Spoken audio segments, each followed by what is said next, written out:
너 지금 여기서 무슨 짓거리야? 감히 내 얼굴에 먹칠을 해. 어머니, 마지막 상만 올리고 바로 옷 갈아입으려고. 닥쳐. 뼛속까지 천박한 게 어디서 핑계야. 당장 내 눈앞에서 꺼져. 오늘의 이야기는 체면을 깎아내릴까 두려워 며느리를 집들이에서 내쫓은 가족의 이야기입니다. 그런데 뜻밖의 저택의 집사가 찾아와 그녀를 아가씨라고 부르며 시댁 식구들을 경악하게 만듭니다. 무거운 원목 현관문이 제 눈앞에서 쾅 하고 닫혔습니다. 그 여자가 며느리인 저를 내쫓던 그 방식처럼 차갑고 잔인한 소리였죠. 음력 11월의 늦은 밤. 살을 에이는 듯한 칼바람이 불어왔습니다. 저는 붉은 벽돌이 깔린 마당 한가운데 홀로 덩그러니 서 있었습니다. 거실 유리창 너머로 쏟아지는 화려한 샹들리의 불빛은 추위에 떨고 있는 제 외로운 그림자를 조롱하는 듯했습니다. 저 안에서는 성대한 집들이 파티가 열리고 있었고 사람들의 유쾌한 웃음소리와 남편 가족을 향한 입에 발린 축하 인사가 끊이지 않았습니다. 반면 밖으로 쫓겨난 저는 상차림과 꽃장식을 준비하느라 꼬박 사흘밤을 지새웠음에도 불구하고 시어머니의 비수 같은 말 한마디에 길거리로 내몰린 처지였습니다. 당장 내 눈앞에서 꺼져.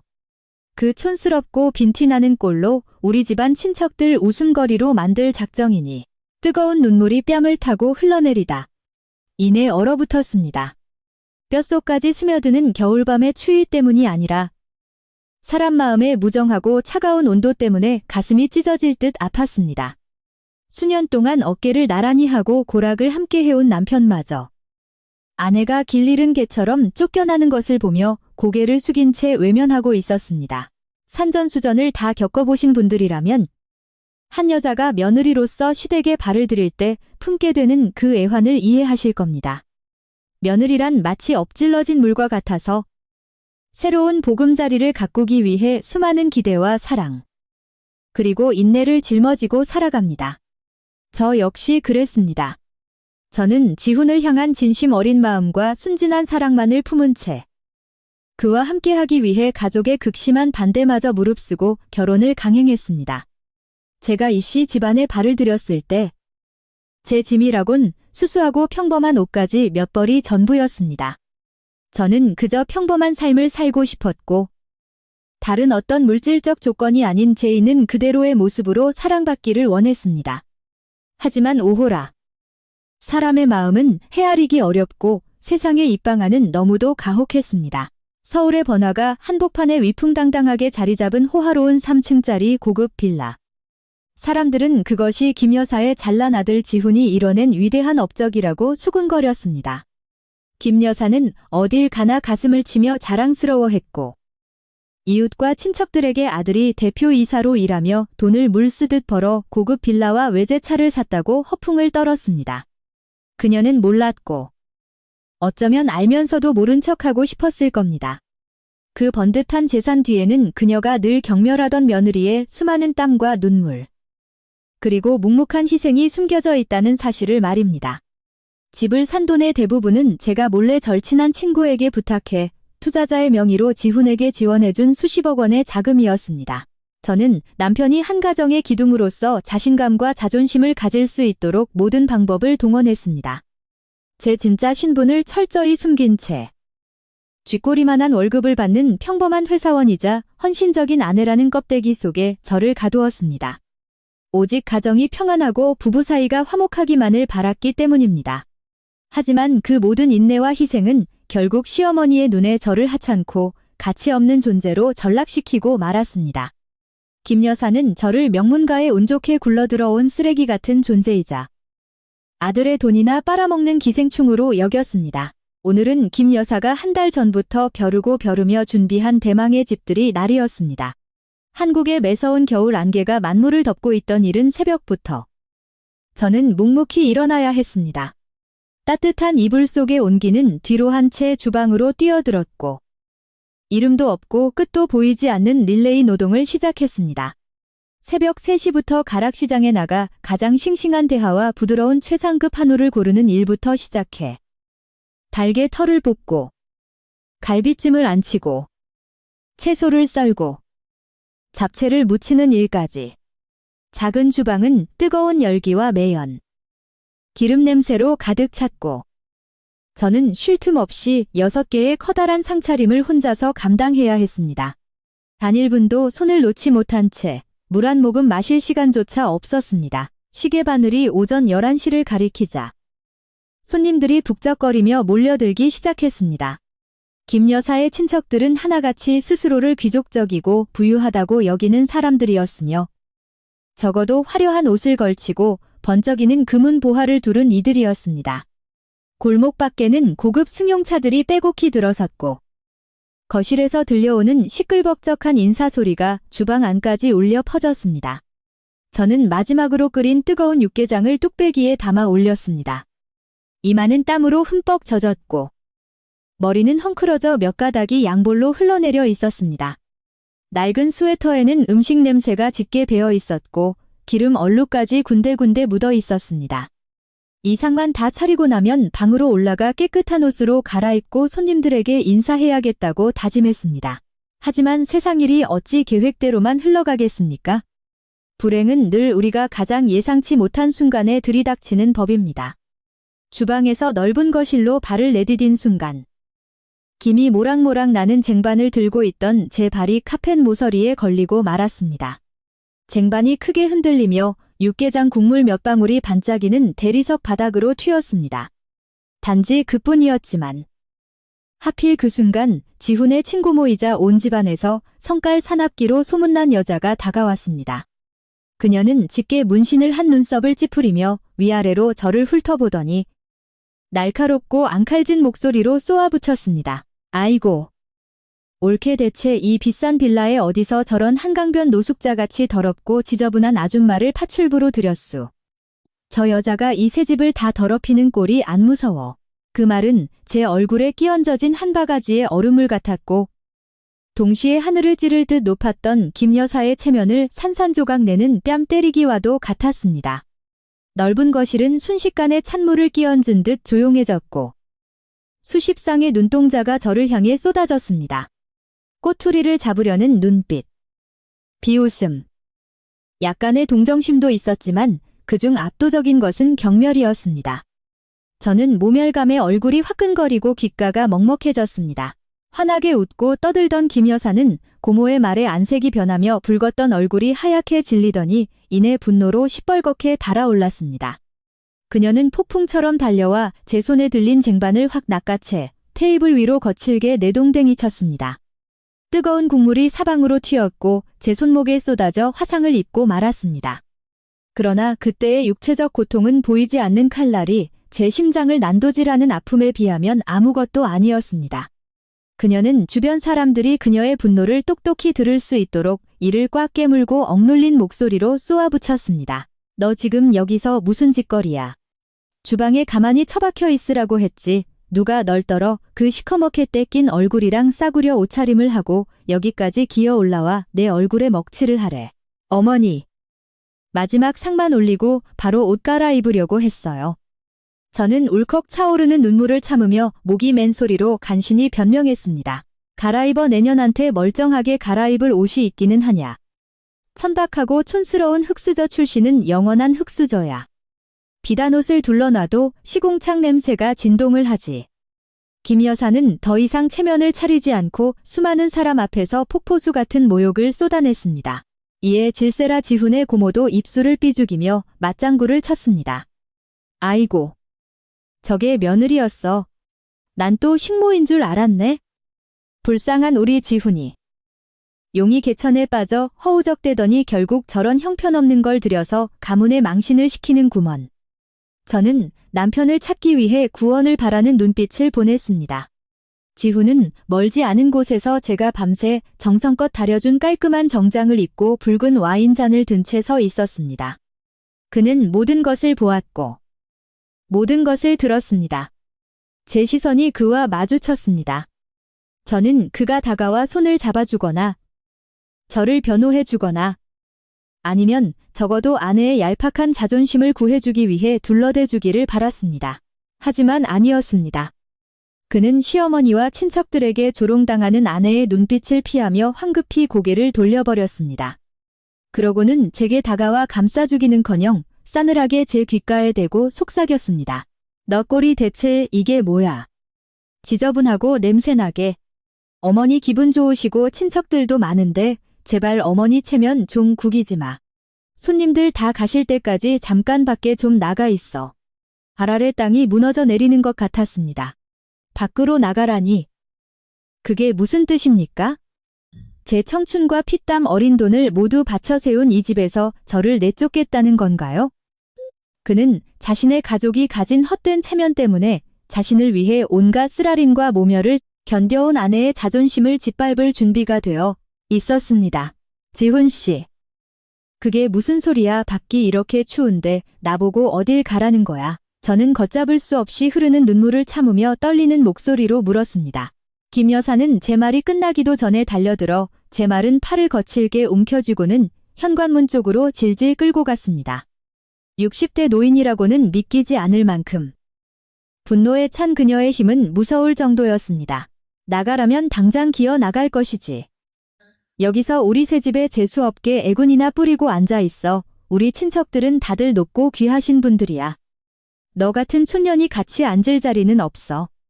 꺼져. 잔치 끝나면 그때나 기어 들어와서 청소나 해. 어머니. 이러지 마세요. 제발 부탁입니다.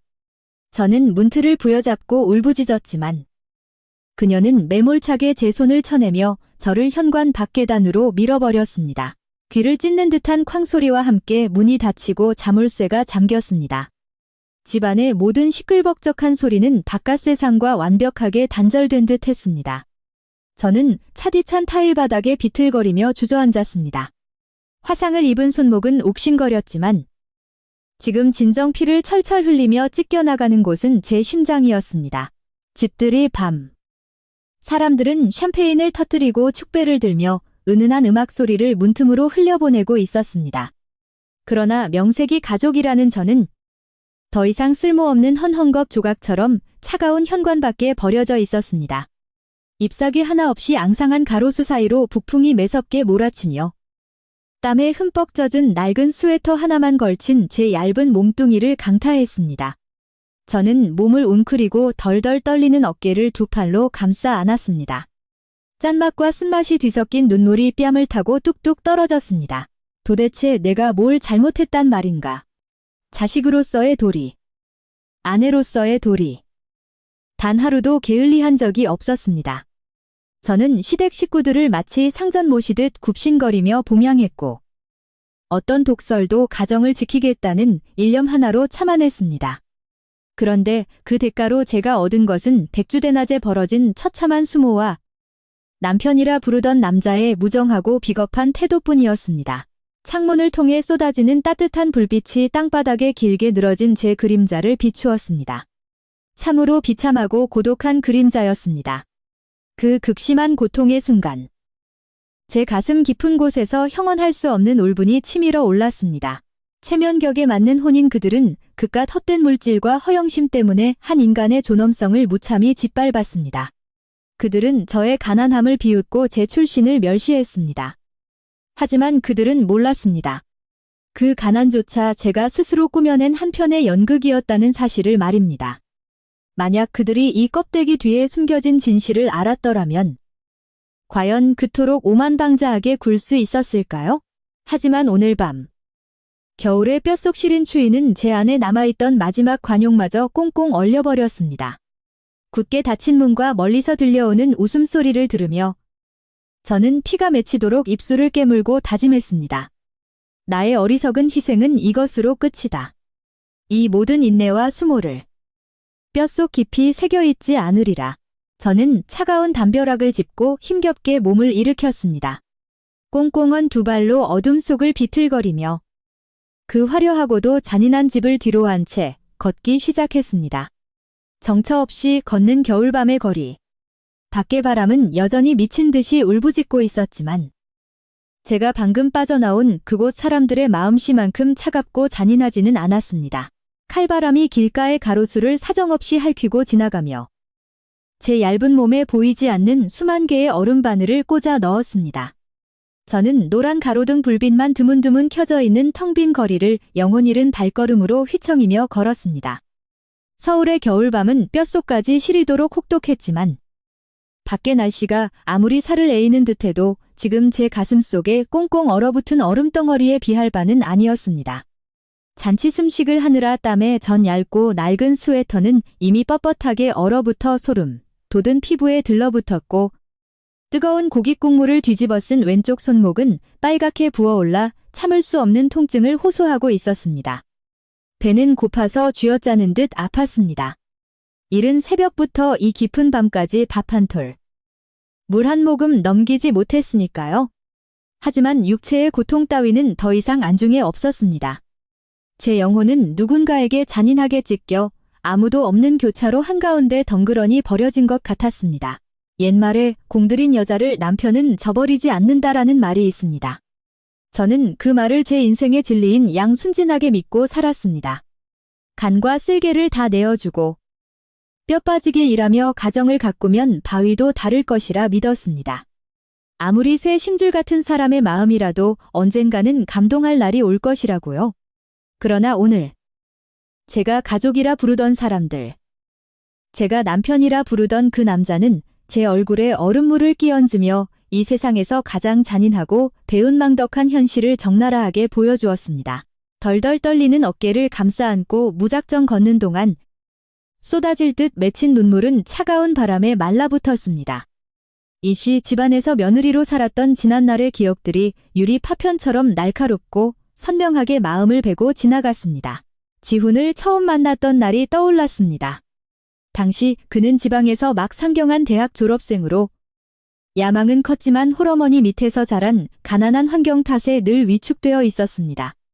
하지만 그해 그 청년의 눈빛에서 저는 솟아오르려는 갈망과 투박하지만 진실한 마음을 보았습니다. 온실 속 화초처럼 풍족하게만 자란 재벌가 영예였던 저는 그 소박함에 마음을 빼앗기고 말았습니다. 저는 제 진짜 신분을 감추기로 결심했습니다. 화려한 파티와 수백만 원짜리 명품 옷을 버리고 가장 수수한 옷차림으로 그의 세계에 들어갔습니다. 제가 거대 재벌가의 상속녀라는 사실을 알게 되면 가난한 남자의 자존심이 상처받을까 두려웠습니다. 우리의 사랑이 물질적인 장벽에 부딪혀 변질될까봐 무서웠습니다.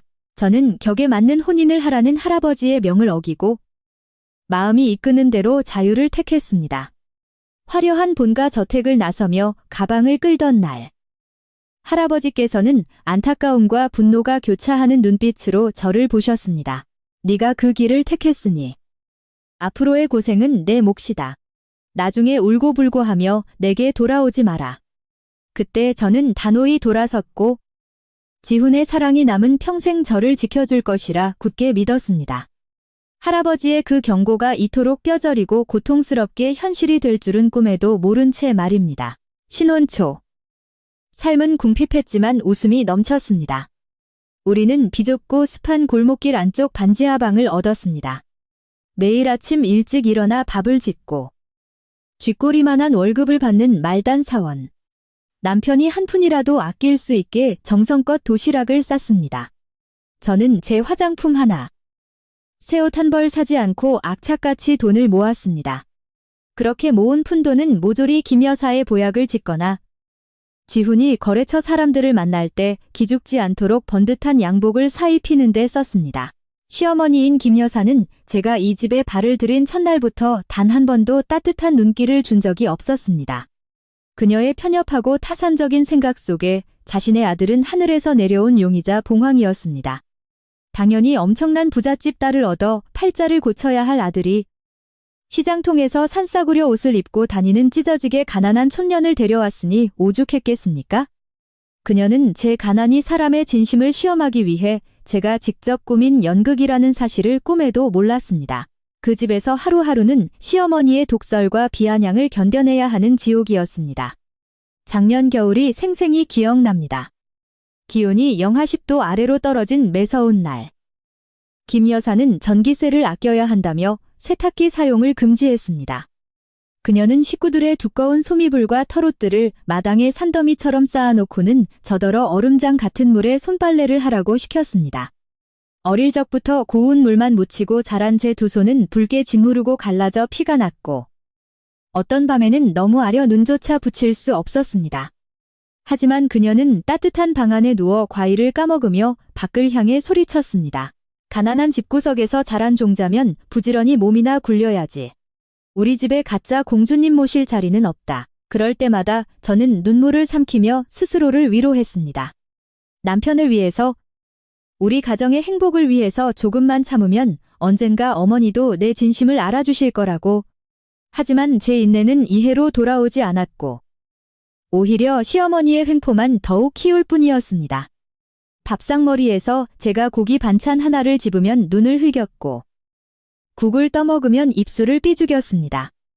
심지어 제가 열병에 걸려 몸져 누웠을 때조차 방에 불쑥 들어와 이불을 걷어차며 집안일 하기 싫어 꾀병을 부리는 게으른 년이라고 욕설을 퍼부었습니다. 가장 눈부시고 아름다워야 할 제 20대 청춘은 매캐한 주방 구석에서 바닥을 닦고 설거지를 하며 조건 없이 시댁을 수발드는 날들로 묻혀버렸습니다. 그리고 제 인생에서 가장 크고 미련했던 희생은 바로 오늘날의 저 으리으리한 고급 빌라였습니다. 지훈의 회사가 자금난으로 파산 위기에 처했을 때 그는 절망에 빠져 매일 밤술에 찌들어 귀가했습니다. 집안 물건을 부수며 세상의 불공평함을 원망했죠. 사랑하는 남자가 폐인처럼 망가져가는 모습을 보며 제 가슴은 찢어질 듯 아팠습니다. 그가 피땀 흘려 쌓아 올린 기반이 무너지는 것을 그냥 두고 볼 수 없었습니다. 그날 밤, 저는 대학 시절 절친했던 진짜 재벌가 친구에게 몰래 전화를 걸었습니다. 그녀의 이름으로 페이퍼 컴퍼니를 세우게 한 뒤, 제 개인 신탁기금에서 수십억 원의 막대한 자금을 빼내어 익명의 투자금으로 지훈의 회사에 쏟아부었습니다. 그것만으로 끝내지 않았습니다. 저는 계속해서 그 신비주의 투자자의 명의를 빌려 그가 대형 프로젝트들을 연달아 수주하게 만들어 주었고 회사는 날개를 단 듯 승승장구했습니다. 그리고 투자 수익 배당이라는 명목으로 서울에서 가장 비싼 동네에 있는 3층짜리 최고급 빌라를 사들여 지훈의 명의로 선물했습니다. 저는 이 모든 것을 해냈습니다. 그를 성공의 최정상에 올려놓고 제 가문의 재력과 권력을 이용해 그의 앞길을 황금빛으로 깔아주었습니다. 그 대가로 바란 것은 오직 하나. 그가 세상 앞에서 당당하게 어깨를 펴는 모습을 보는 것. 가정이 화목해지고 시어머니가 더 이상 돈 타령을 하며 한숨 쉬지 않는 것을 보는 것뿐이었습니다. 하지만 사람의 탐욕은 메울 수 없는 깊은 늪과 같고 배은망덕한 본성은 기회만 주어지면 여지없이 드러나는 법입니다.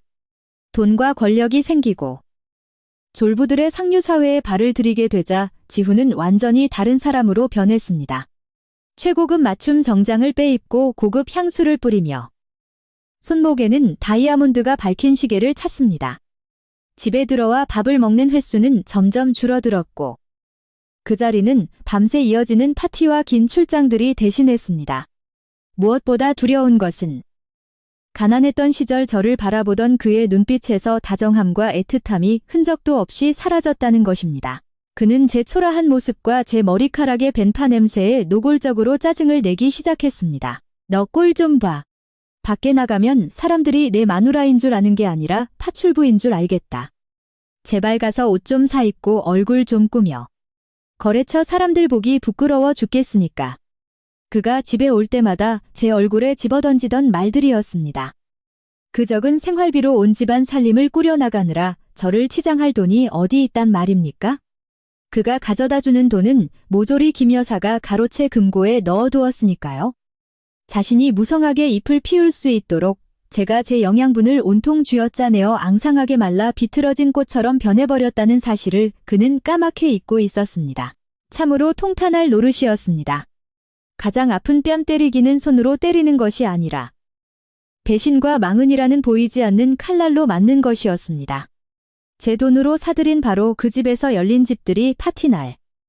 저는 그의 친척들에게 쓰레기 취급을 받고 시어머니에게는 재수없는 빈티라며 모욕당했으며 마침내 제 청춘을 다 바쳐 뒷바라지한 남편에 의해 잔인하게 밖으로 쫓겨났습니다.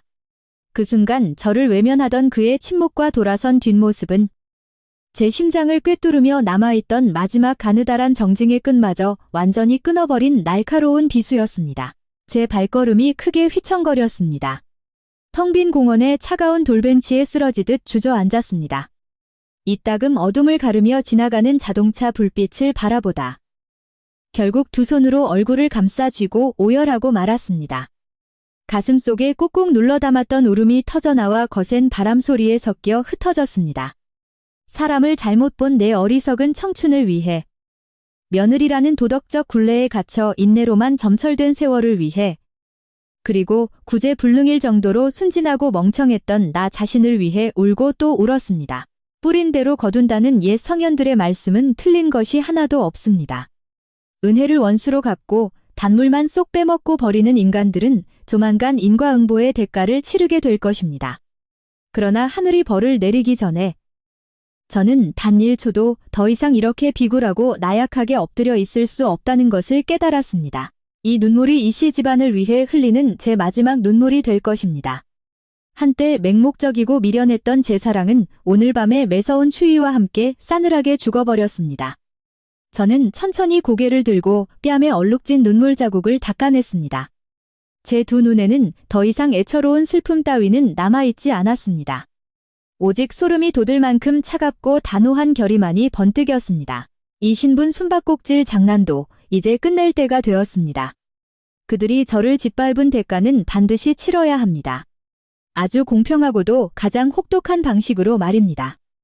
저는 핏기 없는 입술을 꽉 깨물고 돌벤치에 웅크린 채 이 어두운 장막을 찍고 떠오를 태양을 기다렸습니다. 하지만 운명의 수레바퀴는 제가 생각했던 것보다 훨씬 더 일찍 굴러오고 있었습니다. 제가 복수심과 깊은 단념의 고요 속에 빠져 있을 무렵, 저 멀리서 한 무리의 낯선 차량들이 내뿜는 강렬한 헤드라이트 불빛이 어둠을 가르며 제가 앉아있는 인적 드문 길가로 천천히 다가왔습니다.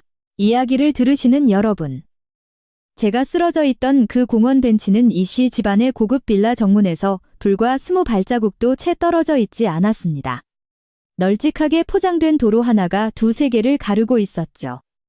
한쪽은 승리에 취한 자들의 화려하고 눈부신 불빛이었고, 다른 한쪽은 마지막 피 한 방울까지 쥐어짜인 자의 차갑고 고독한 어둠이었습니다. 낯선 차량 행렬의 헤드라이트가 골목 어귀를 돌며 짙게 깔린 겨울 안개를 뚫고 하얀 빗줄기를 뿜어냈습니다. 그것은 심야에 흔히 돌아다니는 평범한 차들이 아니었습니다. 노란 가로등, 불빛 아래로 숨이 멎을 듯한 위험을 내뿜으며 최고급 검은색 세단 5대가 미끄러지듯 천천히 굴러왔습니다. 선두에는 롤스로이스 팬텀이 섰고 그 뒤를 4대의 메르세데스 마이바흐가 소리 없이 뒤따랐습니다. 시끄러운 엔진 소리 하나 없었지만 그 행렬이 내뿜는 무형의 압도적인 위압감이 좁은 거리를 완전히 장악했습니다. 그런데 앞불싸, 그 위풍당당한 차량 행렬이 가까이 다가온 바로 그 순간, 저택의 정교한 청동 대문이 활짝 열렸습니다. 마침내 집들이가 끝난 모양이었습니다. 화려하게 차려입고 술기운에 얼굴이 붉어진 손님들이 무리지어 밖으로 나오기 시작했습니다. 웃음소리와 시끌벅적한 축하 인사가 적막한 공기를 찢어놓았습니다.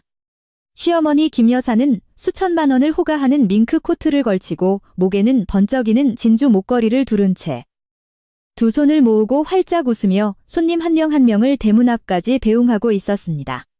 그 뒤에는 최고급 수제 정장을 쫙 빼입은 제 남편 지훈이 바짝 붙어 있었습니다. 명예의 정점에 오른 자 특유의 자만심과 오만함이 얼굴에 가득했죠. 그들이 서로 인사를 나누며 속이 훤히 보이는 아부와 찬사를 주고받고 있을 때 지훈의 친고모의 면도날처럼 날카로운 시선이 돌연길 건너편 공원 쪽을 향했습니다. 그녀는 돌벤치에 웅크리고 앉아있는 작고 초라한 제 실루엣을 향해 손가락질하며 골목 전체가 쩌렁쩌렁 울리도록 날카로운 목소리로 소리쳤습니다. 어머머, 옳게 저기 귀하신 며느리 좀 봐. 아직도 안 기어나가고 저기 버티고 있네. 무슨 헝겊조가리처럼 쭈그리고 앉아서. 동네방네 사람들 보라고 원망하며 시위라도 할 작정인가 봐. 그 말은 마른 지푸라기 더미에 던져진 불씨와도 같았습니다. 아직 차에 타지 않은 수십 명의 손님들의 시선이 일제히 저를 향했습니다. 그들은 웅성거리며 손가락질을 해댔습니다. 이를 본 김 여사의 입가에 걸려있던 웃음기가 순식간에 사라졌고 그 자리에 극도의 분노와 어두운 그늘이 드리워졌습니다. 그 순간 그녀의 눈에 제가 아직 그곳에 존재한다는 것 자체가 가문의 중대한 나를 더럽히는 끔찍한 오점이자 모욕이었을 겁니다. 그녀는 방금 전까지 걸치고 있던 우아한 귀부인의 가면을 거침없이 벗어던지고 씩씩거리며 횡단보도를 건너 제 쪽으로 곧장 돌진해 왔습니다. 지훈도 무언가 불만스러운 말을 중얼거리며 어머니의 뒤를 황급히 쫓아왔습니다. 야, 이년아. 귀가 먹었냐? 김 여사는 허리에 손을 얹고 새빨간 매니큐어를 칠한 손가락을 제 얼굴에 들이대며 악을 썼습니다. 내가 아까 당장 꺼지라고 했지. 너 지금 여기 눌러 앉아서 우리 새집 기운 다 망치고 우리 지훈이 얼굴에 똥칠이라도 하려는 심산이지. 가난하고 빈티나는 년이 철면피처럼 뻔뻔하기까지 해. 저는 천천히 고개를 들어 그들을 바라보았습니다. 제 눈은 이미 말라붙어 배은망덕한 이 인간들을 위해 흘릴 눈물 따위는 단 한 방울도 남아있지 않았습니다. 저는 김 여사를 한번 쳐다보고는 지훈에게 시선을 돌렸습니다. 제 심장은 차갑게 얼어붙어 있었습니다. 당신도 내가 지금 여기서 시위하고 있다고 생각해? 지훈에게 물었습니다. 목소리는 가벼웠지만 그 안에는 북풍보다 더 차가운 냉기가 서려 있었습니다. 지훈은 제 참담한 몰골을 보며 숨길 생각조차 없는 경멸의 눈빛으로 미간을 찌푸렸습니다. 그는 이를 꽉 깨물고 낮게 으르렁거렸습니다. 그만 좀 해. 사람들 다 쳐다보잖아. 여기 최고급 빌라촌이야. 네가 맘대로 깽판 칠 수 있는 시골 구석이 아니라고. 당장 가. 어딜 가든 상관 안 할 테니까 당장 눈앞에서 사라져. 어머니 혈압 오르시게 만들지 말고. 세상에 이보다 더한 비통함이 어디 있겠습니까? 제 목숨을 바쳐서라도 지켜주고 싶었던 사랑하는 사람에게 쫓아내야 할 역병 같은 존재로 취급받는 이 끔찍한 현실 말입니다. 저는 그저였고 씁쓸한 미소를 지어 보일 뿐이었습니다. 제가 입을 열어 이 지긋지긋한 악연에 영원한 종지부를 찍으려던 찰나. 아까 그 화려한 차량 행렬에서 쏟아지는 눈부신 불빛이 저희가 서 있는 곳을 똑바로 비추었습니다. 번쩍이는 5대의 럭셔리 세단이 인도를 따라 일렬로 멈춰섰습니다. 저와 지훈의 가족이 서 있는 곳에서 불과 3미터도 떨어지지 않은 거리였습니다. 엔진 시동이 꺼지며 적막한 밤의 고요함이 다시 찾아왔습니다. 도무지 믿기지 않을 만큼 화려하고 압도적인 이 슈퍼카 군단의 돌발 등장에 김 여사와 지훈은 물론이고 집으로 돌아가려던 손님들까지 모두 그 자리에 굳어버렸습니다. 입을 떡 벌린 채 경악을 금치 못했죠. 물질을 숭배하는 이 허영심 가득한 속물들의 눈에 이 차량 행렬은 그들이 멀리서 우러러보기만 했던 최상류층의 상징이자 절대적인 권력 그 자체였으니까요. 지훈의 눈동자가 탐욕과 빠른 계산으로 번뜩였습니다. 그는 황급히 정장 재킷을 매만지며 어머니를 향해 흥분으로 가볍게 떨리는 목소리로 속삭였습니다. 어머니, 저 번호판 좀 보세요. 저건 태진그룹 회장님. 차예요. 자회사인. 우리 회사에 엄청난 투자금도 대주시고 집도 사주신 그 익명의 회장님이 틀림없어요. 우리 집들이를 축하해주러 직접 오신 게 분명합니다. 어머니, 우리 집안에 엄청난 복이 굴러들어왔어요. 아들의 말을 들은 김 여사의 두 눈이 금광이라도 발견한 듯 번쩍였습니다. 그녀는 황급히 두 손을 모으고 옷매무새를 다듬었습니다. 조금 전까지 저를 향해 찌푸리고 화를 내던 얼굴은 온데간데 없고 순식간에 노골적으로 아부하는 표정으로 변했습니다.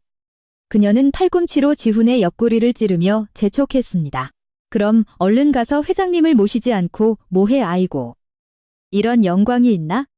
우리 이씨 집안에 드디어 볕이 드는구나. 그러고는 저를 향해 도끼 눈을 뜨며 쏘아붙였습니다. 그리고 너 당장 저 뒤로 안 꺼져. 우리 아들 큰일 치르는데 눈에 거슬리게 얼쩡거리지 말고 당장 사라져. 하지만 저는 그 여자의 호통에도 아랑곳하지 않고 돌벤치에 가만히 앉아 선두의 선, 롤스로이스만을 태연하게 응시했습니다. 철컥하는 문 열리는 소리와 함께 마이바흐 네드에서 8명의 건장한 경호원들이 동시에 내렸습니다. 검은 정장에 무전기 이어폰을 낀 그들은 마치 군대에서 훈련받은 듯 일사불란하게 움직였습니다. 그들은 재빠르게 흩어져 완벽한 경호 진영을 갖추었습니다. 그들의 프로페셔널한 움직임과 숨막히는 위압감에 지훈의 친척들은 겁에 질려 몇 걸음 뒷걸음질 쳤고 아무도 감히 숨소리조차 크게 내지 못했습니다. 이윽고 롤스로이스의 뒷문이 열리고 하얗게 센 머리를 단정하게 빗어넘긴 노신사가 차에서 내렸습니다. 클래식한 쥐색 쓰리피스 정장을 입은 그는 꼿꼿한 자세와 범접할 수 없는 기품을 뿜어내고 있었습니다. 누가 봐도 예사 인물이 아니었죠? 그의 팔에는 최고급 쥐색 캐시미어 롱코트가 정성스럽게 걸쳐져 있었습니다. 그는 바로 저희 가문을 3대째 헌신적으로 모셔온 늙은 집사. 박 집사님이었습니다. 박 집사님이 차에서 내리는 것을 본 지훈은 그가 바로 자신의 얼굴 없는 은인이라고 확신했습니다. 그는 한박 웃음을 지으며 허리를 굽히고 두 손을 앞으로 모은 채 다가갔습니다. 세상에서 가장 환한 미소였죠. 아이고. 저희 가족에게 이토록 큰 영광을 주시다니요. 안녕하십니까? 회장님. 누추한 곳까지 귀한 발걸음을 해주셔서 정말 감사합니다. 이쪽으로 모시겠습니다. 들어가서 차라도 한 잔. 그러나 여러분. 세상에는 소리 없이 나라와 뼛속까지 밝히는 매서운 뺨 때리기가 있는 법입니다. 박 집사님은 무표정한 얼굴로 눈 깜짝하지 않은 채 지훈을 마치 투명 인간 취급하며 그대로 지나쳐버렸습니다. 굽신거리는 김 여사의 아양도 안중엔 없었죠.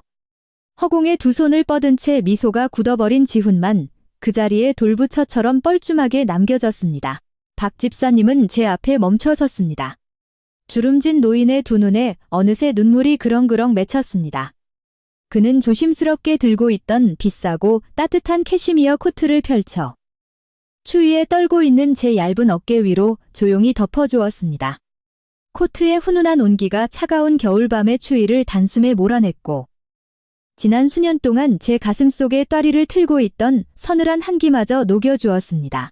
바늘 떨어지는 소리조차 들릴 만큼 적막해진 거리 한복판에서 그 권위 넘치는 노집사는 갑자기 한 걸음 물러서더니 오른손을 왼쪽 가슴에 얹고 90도로 허리를 굽혔습니다. 그리고 더없이 정중한 태도로 어둠을 가르는 묵직하고도 우렁찬 목소리로 외쳤습니다. 대아가씨, 회장님의 명을 받들어 모시러 왔습니다. 아가씨께서 원하셨던 3년간의 시련과 세상 경험은 이것으로 모두 끝났습니다. 이제 이 세상 그 누구도 아가씨의 눈에서 눈물 한 방울 흘리게 할 자격은 없습니다. 차가 준비되었습니다. 부디 본가로 돌아가시지요. 대아가씨. 박 집사님의 목소리는 그리 크지 않았지만 고요한 겨울밤에 울려 퍼진 그 말은 마치 천지를 진동시키는 벼락과도 같았습니다. 거세게 불던 북풍마저 숨을 죽인 듯 했고 주변의 공기는 극도의 경악으로 굳어버렸습니다. 저는 천천히 몸을 일으켜 따뜻한 캐시미어 코트 자락을 가볍게 쥐었습니다. 제 몸에 묻은 먼지와 더러움은 진실이 내뿜는 압도적인 기운에 완전히 가려진 듯 했습니다. 저는 고개를 꼿꼿이 세우고 방금 전까지 저를 물어뜯던 인간들을 평온하고 고요한 눈빛으로 스윽 훑어보았습니다. 그때 이씨 집안 사람들의 표정을 그림으로 그린다면 필시 극도의 공포와 경악이 뒤섞인 절규의 명화가 탄생했을 겁니다. 지훈은 여전히 발이 땅에 붙은 듯 서 있었지만 그의 두 눈은 당장이라도 튀어나올 것처럼 커져 있었고 턱은 쩍 벌어진 채 아무 말도 하지 못했습니다. 위아래 치아가 부딪히며 딱딱거리는 소리만 났습니다. 김 여사는 말할 것도 없었죠. 오만함으로 붉게 물들었던 얼굴은 비닐봉지처럼 하얗게 질려버렸고 늙은 두 다리는 힘이 풀려 비틀거리다 차가운 아스팔트 바닥에 털썩 주저앉고 말았습니다. 마치 유령이라도 본 듯 경악스러운 눈으로 저를 쳐다볼 뿐이었습니다. 성질 사나운 고모는 두 손으로 입을 틀어막은 채 핏기가 싹 가신 얼굴로 사시나무 떨듯 온몸을 떨고 있었습니다. 저택의 화려한 손님들도 꿀먹은 벙어리가 된 채 새파랗게 질린 얼굴로 공포에 질려 있었습니다. 그들은 도저히 상상조차 할 수 없었을 겁니다.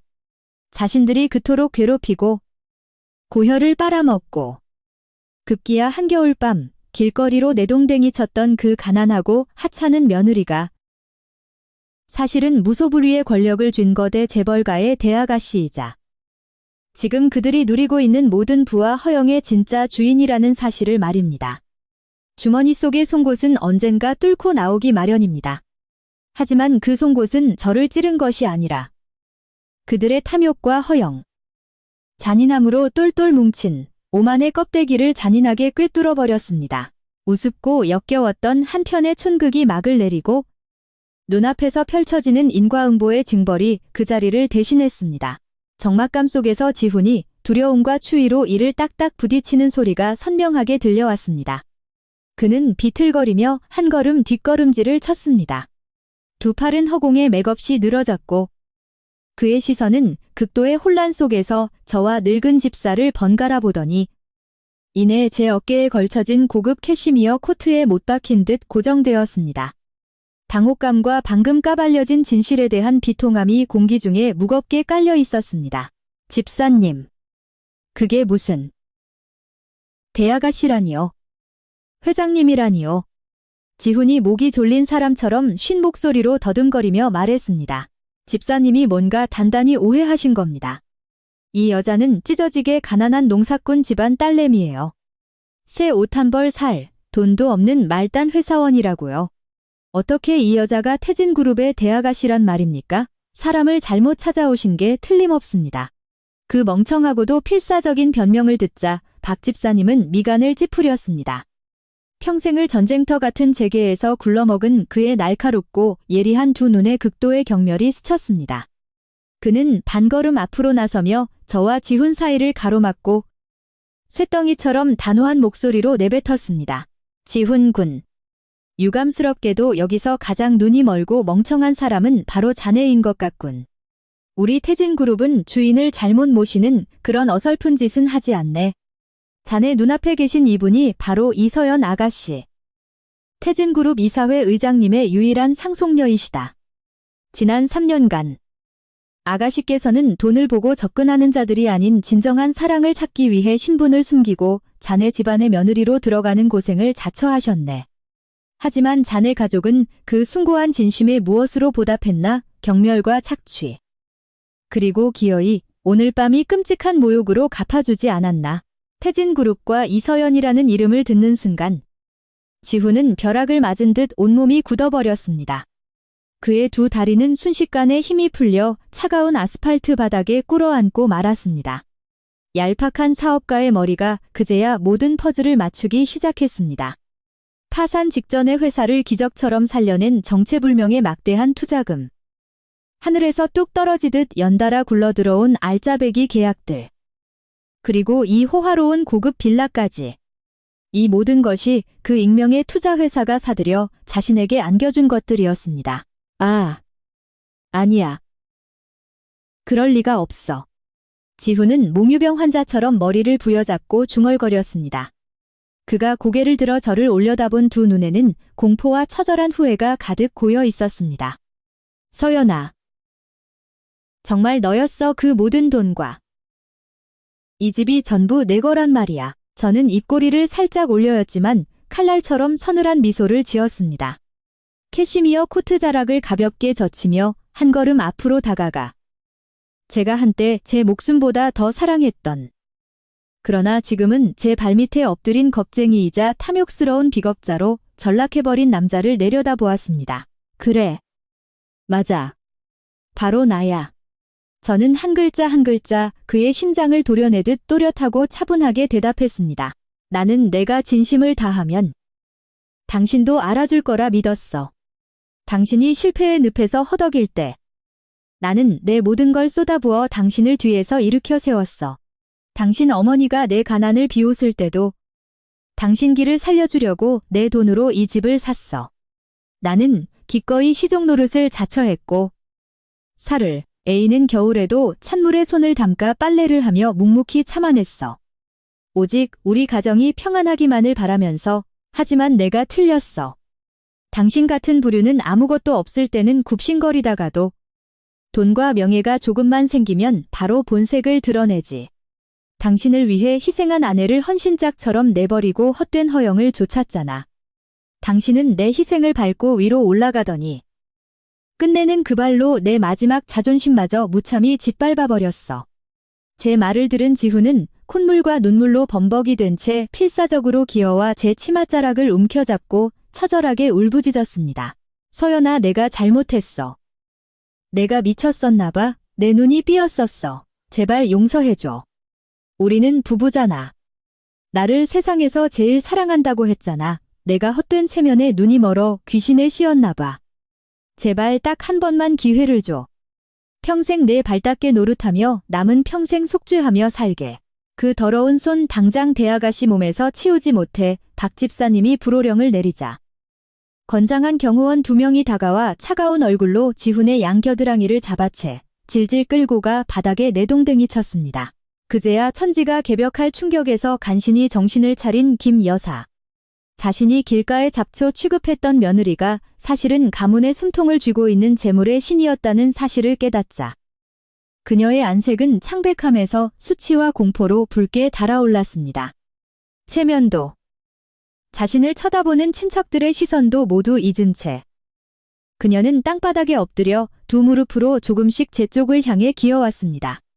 밤의 정막을 찢는 가식적인 통곡 소리가 울려 퍼졌습니다. 아이고, 우리 귀한 며느리 내가 늙어서 망령이 났었나 보다. 내가 미쳐서 몹쓸 소리를 짓거렸어. 네가 대인배처럼 용서해다오. 이 늙은이를 불쌍히 여겨줘. 며느라가, 우리 집은 너 없으면 못 살아. 네가 떠나면 나더러 어찌 살라고 이 시애미가 이 말을 지으며 사죄하마. 나를 때려도 좋고 욕을 해도 좋아. 제발 지훈이만은 버리지 마라. 이 집안만은 버리지 마. 그러고는 스스로 자신의 두 뺨을 세차게 때리기 시작했습니다. 찰싹거리는 소리가 허공을 갈랐고 늙고 주름진 그녀의 양볼은 금세 시뻘겋게 부어올랐습니다. 조금 전까지 가장 악독하게 말을 쏟아냈던 지훈의 고모는 슬금슬금 뒤로 물러나 인파 속에 몸을 숨겼습니다. 얼굴에는 핏기가 하나도 없었고 사시나무 떨듯 사지가 마비되어 숨조차 크게 쉬지 못했습니다. 집들이에 참석했던 손님들도 웅성거리기 시작했습니다. 이제 김 여사 모자를 바라보는 그들의 눈빛에는 가난한 이를 멸시하고 부유한 이에겐 꼬리를 치는 그들의 역겨운 허영심에 대한 경멸과 비웃음만이 가득했습니다. 발밑에서 무릎 꿇고 비는 시어머니를 내려다보는 제 마음은 텅 비어 있었습니다. 통쾌함도 없었고 일말의 동정심도 없었습니다. 제 심장은 저 두꺼운 원목문이 쾅 닫히며 저를 살을 에이는 겨울 밖으로 내동댕이 쳤던 그 순간 이미 차갑게 식어버렸으니까요. 김 여사님. 저는 감정 한 톨 섞이지 않은 얼음장 같은 목소리로 입을 열었습니다. 이제 그 입으로 며느리라는 소리는 2번 다시 꺼내지 마십시오. 듣기만 해도 소름이 끼치니까요. 엎질러진 물은 다시 주워 담을 수 없는 법입니다. 아까 저를 문 밖으로 내쫓은 건 바로 당신이었습니다. 저를 쓰레기 취급하며 당신 집에 붙은 가난한 애군이라고 하셨죠. 그러니 이제 제가 당신이 그토록 원하던 그 깨끗함을 돌려드리겠습니다. 저는 숨을 깊게 들이마시고 모든 사람이 똑똑히 들을 수 있도록 단호하게 선언했습니다. 지훈 씨. 내일 아침 내 변호사가 당신 손에 이혼 서류를 쥐어줄 거야. 그리고 이 고급 빌라는 내 투자회사 명의로 되어 있지.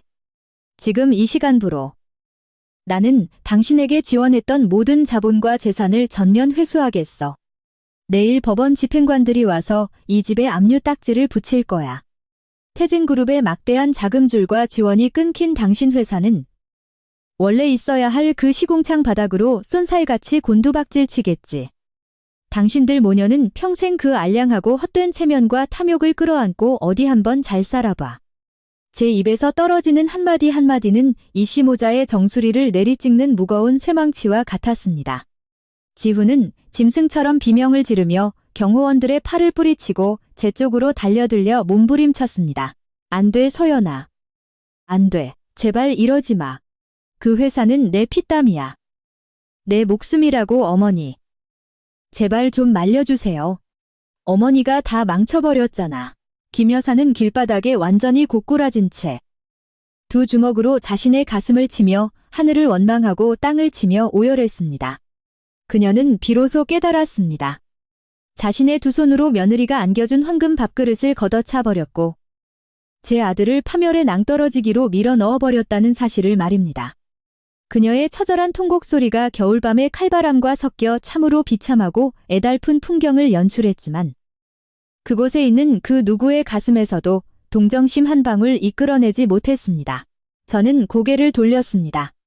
그 끔찍하고 더러운 진흙탕 같은 광경을 단 1초도 더 쳐다보고 싶지 않았습니다.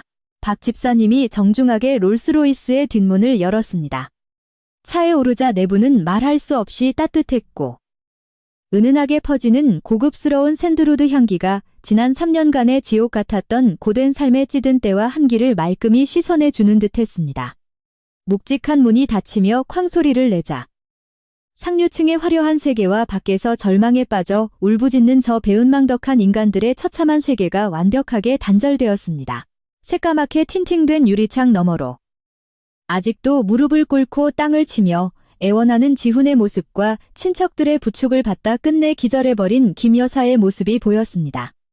럭셔리 세단 행렬은 부드럽게 미끄러지듯 출발했습니다. 굴욕으로 점철되었던 제 며느리로서의 삶과 누군가의 진심을 무참히 짓밟았던 잔인한 자들을 모두 그곳에 남겨둔 채 말입니다. 서울의 겨울밤은 여전히 춥고 시렸지만 제 마음속에는 오롯이 저만을 위한 새로운 봄, 완전히 새로운 제 인생이 비로소 찬란하게 시작되고 있었습니다. 어르신 여러분, 제 삶에 쓰라렸던 이야기는 여기서 끝이 나지만 그 여운은 우리 마음속에 오래도록 남을 것입니다. 수많은 인생의 굴곡을 겪고 세상 인심의 쓴맛을 다 맛본 후에야 저는 이 세상의 아주 평범하면서도 깊은 진리를 뼈저리게 깨달았습니다. 세상 만사에는 모두 인과응보가 있는 법입니다. 뿌린 대로 거두며 하늘의 그물은 성긴 듯 보여도 결코 죄인을 빠져나가게 두지 않습니다. 이 세상에서 가장 값진 것은 고급 빌라나 외제차도 아니고 번쩍이는 금은보화도 아닙니다. 그것은 바로 사람으로서 마땅히 지켜야 할 도리이며 힘들 때 서로를 보듬어주는 진실한 정과 의리입니다. 부귀영화는 하루아침에 찾아올 수도 있고 권력은 가난한 자를 단숨에 높은 자리에 앉혀줄 수도 있습니다. 하지만 사람의 근본이 탐욕과 배은망덕 그리고 오만함이라는 벌레에 좀 먹혀있다면 그 화려한 영광의 나무는 가장 비참하고 고통스러운 방식으로 무너져 내리고 말 것입니다. 가족이란 물질적 가치를 저울질하거나 조건의 높낮이를 따지는 곳이 아니라 무조건적인 사랑을 나누는 안식처여야 합니다. 부모의 품을 떠나 낯선 남자와 인생을 함께하기로 결심한 여자는 멸시와 구박이 아닌 진심 어린 사랑과 존중을 받을 자격이 있습니다. 바라건대 이 이야기를 통한 쟤는 우리 모두 타인을 대하는 자신의 모습을 한 번쯤 되돌아보기를 바랍니다. 가장 어려울 때 내 곁을 지켜준 사람을 진심으로 아끼고 소중히 여겨주십시오. 왜냐하면 재물과 명예는 하늘을 떠도는 구름처럼 모였다 흩어지지만 사람의 진실한 마음과 올바른 인격만이 시간의 흐름 속에서도 영원히 빛나는 유일한 가치이기 때문입니다. 감사합니다.